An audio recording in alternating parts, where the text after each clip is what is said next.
છેલ્લા ઘણા સમયથી મેઘરાજાએ પોતાની બેટિંગ છે એમાં વિરામ મૂક્યો છે, પરંતુ ક્યાંક હવે આગામી સમયમાં ભારે વરસાદ પડી શકે છે અને ઘણા બધા જિલ્લાઓ એવા પણ છે કે જ્યાં છૂટો છવાયો ને હળવો વરસાદ પડી શકે છે। હવામાન નિષ્ણાંત પરેશ ગોસ્વામીની શું આગાહી છે તેની સાથે આગામી 2 થી 3 દિવસનું વાતાવરણ કેવું રહેવાનું છે તેના વિશે વાત કરીએ આજની આ વેધર અપડેટમાં। નમસ્કાર, હું હંસિની અને તમે જોઈ રહ્યા છો નિર્ભય ન્યૂઝ।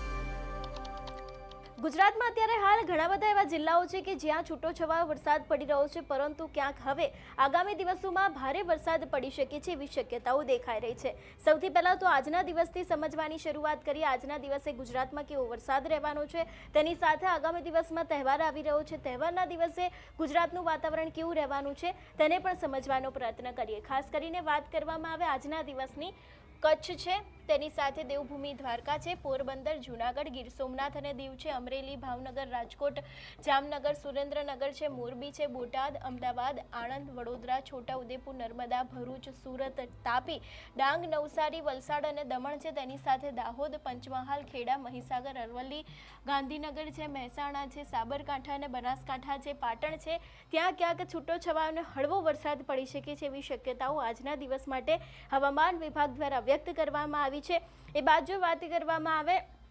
એના પછીના દિવસની, એટલે કે રક્ષાબંધનનો જે દિવસે તહેવાર છે એ દિવસની જો વાત કરવામાં આવે તો ખાસ કરીને એ દિવસે પણ કચ્છ છે, દરિયાકાંઠાના જિલ્લાઓ છે, મધ્ય ગુજરાત છે, ઉત્તર ગુજરાત છે અને નીચેના ભાગો છે, અહીં પણ ક્યાંક વરસાદ પડી શકે છે એવી શક્યતાઓ અત્યારે હાલ પૂરતી દેખાઈ રહી છે અને હવામાન વિભાગ દ્વારા પણ આ શક્યતાઓ વ્યક્ત કરવામાં આવી છે।